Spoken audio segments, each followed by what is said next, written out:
Good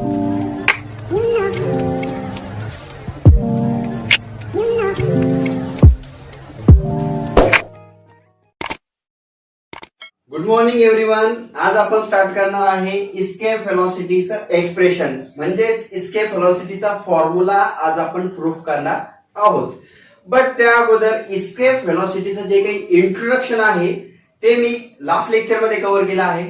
ते तुम्ही आपल्या चॅनलवर जाऊन एकदा स्टडी करा म्हणजे तुम्हाला आजचा टॉपिक हा छान प्रकारे समजेल. ठीक आहे, तर मग आपण स्टार्ट करूया.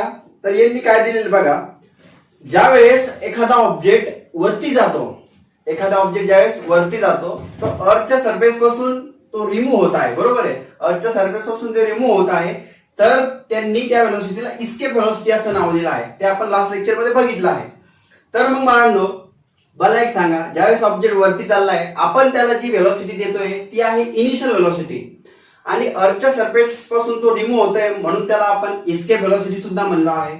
तर सांगायचं तात्पर्य असं आहे, या कंडिशनसाठी जी इस्केप व्हेलॉसिटी आहे ती इनिशियल व्हेलॉसिटीला तुम्हाला काय कन्सिडर करायची आहे, इक्वल कन्सिडर करायची आहे. कारण की आपण जी व्हेलॉसिटी देतोय ती आहे इनिशियल व्हेलॉसिटी आणि अर्थ पासून तो ऑब्जेक्ट रिमूव्ह झाला तर ज्या व्हेलॉसिटीला रिमूव्ह झाला त्याला आपण इस्केप व्हेलॉसिटी म्हणतो. ऍक्च्युअली व्हेलॉसिटी तर व्हेलॉसिटीच असते, बट कंडिशननुसार त्याचं नाव आपण काय करत आहोत, बदलत आहोत. तर तुम्हाला फर्स्ट कंडिशन लक्षात घ्यायची आहे, initial velocity is equal to escape velocity derivation साठी. ठीक आहे. दुसरी गोष्ट, आपण युनिव्हर्सल लॉ ऑफ ग्रॅव्हिटेशन मध्ये आणखी एक गोष्ट स्टडी केलेली आहे. फोर्स ऑफ ग्रॅव्हिटी जे आहे ते डिस्टन्सच्या स्क्वेअरला कसं आहे, इनव्हर्सली प्रोपोर्शनल. तर आता आपण ह्या दोन गोष्टी जर कन्सिडर केल्या तर मग तुम्हाला इस्केप व्हेलॉसिटी काय असते आणखी छान प्रकारे कळेल. तर for an object of mass,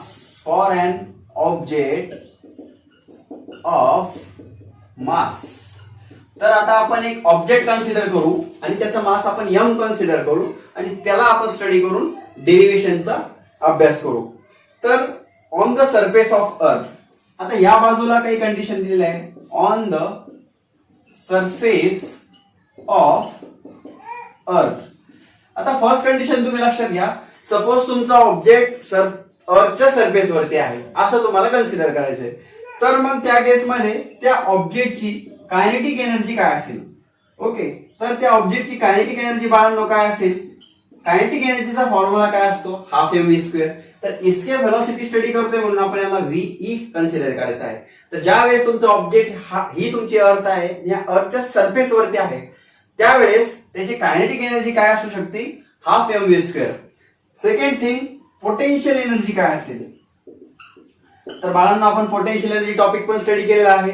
potential energy formula आपण काय बघितला होता, gm अपॉन r+h. बट मला सांगा, तुम्ही अर्थच्या सरफेसवर आहे तर h तुमचा काय असेल, 0, म्हणून आपण त्याला फक्त r कन्सिडर या ठिकाणी करायचं आहे. मग आता मला सांगा टोटल एनर्जी. ओके, आपण फर्स्ट कंडिशन स्टडी करत आहोत अर्थच्या सरफेस वरती. Kinetic energy half mv², potential energy -gmm upon r. तर मग c टोटल एनर्जी. तर टोटल एनर्जी म्हणजे काय असतं बाळांनो, टोटल एनर्जी म्हणजे तुमचं असतं kinetic energy plus potential energy. मग कायनेटिक एनर्जी काय आलं आपल्याकडे, half mve² plus potential energy काय आलं आपल्याकडे, -gmm अपॉन r. तर इथपर्यंत तुम्हाला लक्षात घ्यायचं आहे, ज्या वेळेस तुमचा ऑब्जेक्ट अर्थच्या सरफेस वरती असेल त्यावेळेस त्याच्याकडे कशा कशा प्रकारच्या एनर्जी या ठिकाणी काय आहे, प्रेझेंट आहे.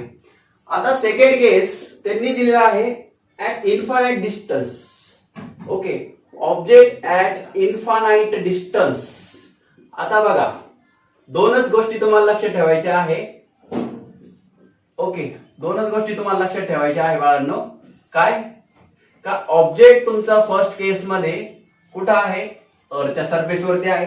आता सेकंड केस मध्ये डायरेक्टली तो एवढा दूर गेला आहे अर्थच्या सरफेस पासून का तो डिस्टन्स आपण काउंट करू शकत नाही, त्याला आपण इन्फानाइट डिस्टन्स आपण असे म्हणलेलो आहोत. तर मग आता फर्स्ट कंडिशन कायनेटिक एनर्जी.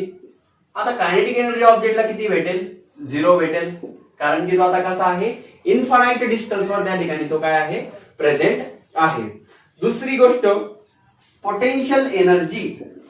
आता पोटेन्शियल एनर्जीचा फॉर्म्युला आपण काय बघितला, -gmm अपॉन r+h. ठीक आहे.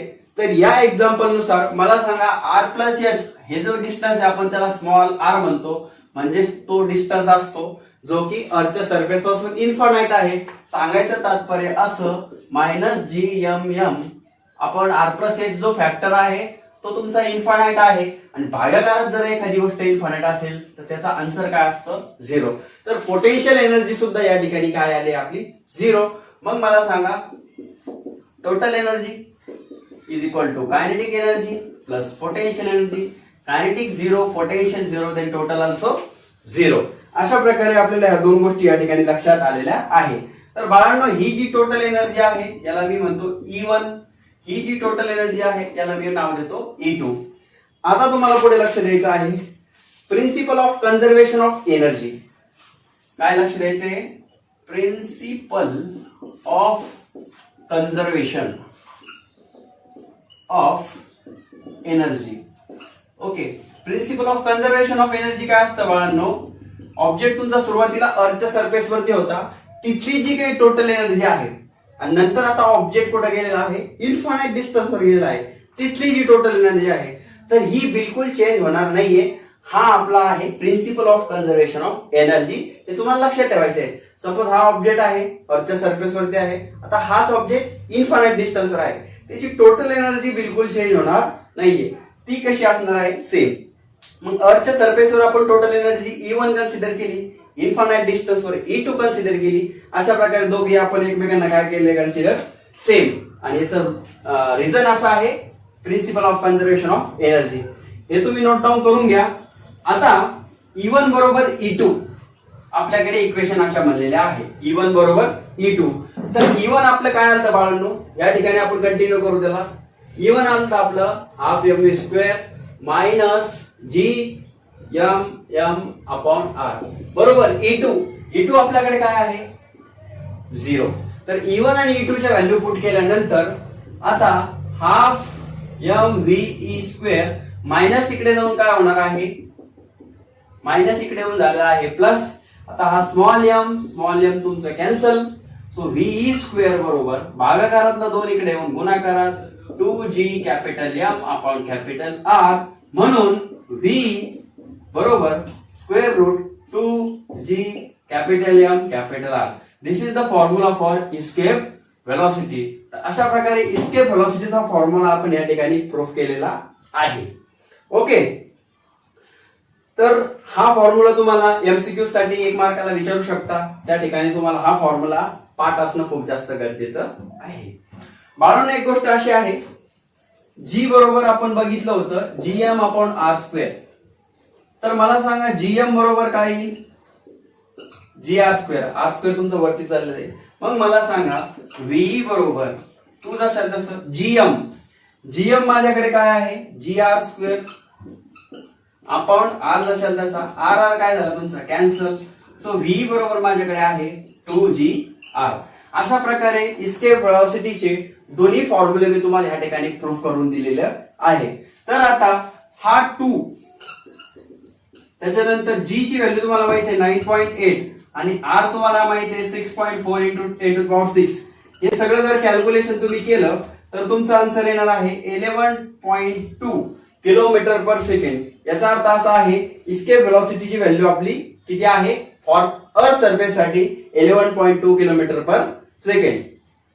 The spacecraft which are sent to moon or other planet have to have their initial velocity larger than escape velocity so they can overcome Earth gravitational attraction and can travel to this object.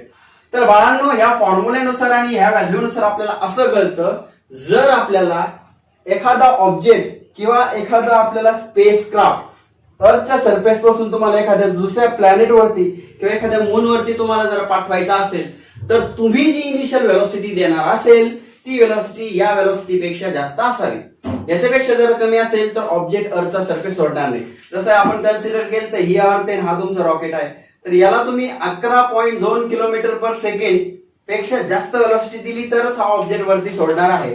जसं की तुम्ही एक मूवीचं नाव मी तुम्हाला सांगतो, space mission movie जर तुम्ही बघितला असेल तर त्या मूवीमध्ये ते जे काही मिशन मंगल स्पेस मिशन मंगल मध्ये मंगल जो काही प्लॅनेट असतो तुमचा हे की नाही, आपण त्याला काय म्हणतो, मंगळ जो काही प्लॅनेट असतो त्या प्लॅनेटवरती तो जे काही रॉकेट त्या ठिकाणी ते लॉन्च करता, तर तिथं ते 11.2 किलोमीटर पर सेकंड पेक्षा जास्त व्हेलॉसिटी अर्थवरून त्याला देतात. त्याच वेळेस तो अर्थला काय करतो, इस्केप करतो. तर त्यापेक्षा कमी व्हेलॉसिटी दिली तर तो अर्थला सोडणार नाहीये. आणि शेवटचं बाळांनो या ठिकाणी एक एक्झाम्पल दिलेलं आहे. एवढं एक्झाम्पल आपण बघणार आहोत, म्हणजे आपला सायन्स 1चा ग्रॅव्हिटेशन फर्स्ट चॅप्टर पूर्णपणे काय होणार आहे, कंप्लीट होणार आहे. खूप सिंपल एक्झाम्पल आहे. आपल्याला इस्केप व्हेलॉसिटी मूनची विचारली आहे. अर्थची तर मी तुम्हाला आता फाइंड करून दिली, तर मूनची विचारलेली आहे. तर कसं करायचं बघा, इस्केप व्हेलॉसिटीचा फॉर्म्युला आपल्याकडे ऑलरेडी आहे आता, 2gm/r. ओके, तर आता तुम्हाला मूनची जर विचारली असेल तर बाळांनो फक्त काय करावं लागेल, 2 जशाला तसं g तर सगळीकडे सेम असतो, फक्त तुमचं m आणि r ची व्हॅल्यू चेंज होणार आहे. मग तुम्ही कुठल्याही प्लॅनेटची इस्केप व्हेलॉसिटी फाइंड आउट करू शकता जर तुम्हाला त्या प्लॅनेटचं मास आणि त्या प्लॅनेटची रेडियस माहित असेल. तर त्यांनी क्वेश्चन मध्ये आपल्याला मास दिलेला आहे 7.34 into 10 to the power 22, sorry yes 22, आणि रेडियस दिलेला आहे 1.74 into 10 to the power 6. अशा प्रकारे हे कॅल्क्युलेशन केलं तर इस्केप व्हेलॉसिटी ऑफ मून ती आलेली आहे 2.37 किलोमीटर पर सेकंड. तर आता तुम्ही एक गोष्ट लक्षात घ्या बाळांनो, इस्केप व्हेलॉसिटी जी मूनची आहे ती किती आहे, 2.37 किलोमीटर पर सेकंड, आणि अर्थची किती आहे आपली 11.2 किलोमीटर पर सेकंड. तर याचा अर्थ असा, अर्थची जी इस्केप व्हेलॉसिटी आहे ती मून पेक्षा कशी आहे, जास्त आहे. म्हणजे एखादा ऑब्जेक्ट जर तुम्हाला अर्थ वरून रिमूव्ह करायचा असेल तर तुम्हाला त्याला किती इस्केप व्हेलॉसिटी द्यावं लागेल, 11.2 किलोमीटर पर सेकंड. आणि तोच ऑब्जेक्ट जर तुम्ही मून वरून इस्केप करणार असेल तर तुम्हाला फक्त 2.37 किलोमीटर पर सेकंड व्हेलॉसिटी द्यावी लागेल. सांगायचं तात्पर्य असं आहे, प्रत्येक प्लॅनेटची इस्केप व्हेलॉसिटी ही कॉन्स्टंट असते. तुम्ही अर्थ वरून कुठलाही ऑब्जेक्ट जर रिमूव्ह केला तर त्याला 11.2 किलोमीटर पर सेकंड एवढीच व्हेलॉसिटी लागणार आहे. तर तुम्ही बाळांनो हे गणित प्रॅक्टिस साठी तुम्ही बाकीचे जे काही प्लॅनेट्स आहेत त्यांचं मास आणि रेडियस हे तुम्ही सर्च करून बाकीचे इस्केप व्हेलॉसिटी तुम्ही step by step find out करू शकता. तसं तुम्हाला अवघड कॅल्क्युलेशन विचारलं जात नाही 10वीला. तुम्ही फक्त ह्या ज्या व्हॅल्यूज आहे या लर्न करा, कारण की तुम्हाला हा एमसीक्यूज मध्ये हा प्रश्न विचारला जाऊ शकतो. तर अशा प्रकारे आपला सायन्स 1चा फर्स्ट चॅप्टर ग्रॅव्हिटेशन पूर्णपणे फिनिश झालेला आहे. त्याच्यावरती जेवढेही व्हिडिओज आपण तयार केलेले आहे ते पूर्ण व्हिडिओ तुम्ही व्यवस्थित मन लावून शांत चित्तेने ऐका, प्रॉपरली नोट्स बनवा, आणि पुस्तकामध्ये जे काही दिलेलं आहे त्याची रीडिंग करून, लर्निंग करून, जे काही एक्झाम्पल आहे त्यावर तुम्ही प्रॅक्टिस करा. म्हणजे सायन्स 1 मध्ये तुम्हाला नक्कीच खूप छान प्रकारे मार्क पडतील अशी मी या ठिकाणी अपेक्षा करतो. आणि तुम्हाला आपल्या चॅनलवरती जे काही आपण शिकवत आहोत जर ते चांगल्या प्रकारे कळत असेल तर तुम्ही आपल्या चॅनलला नक्की एकदा सबस्क्राईब करा. Have a nice day. Thank you.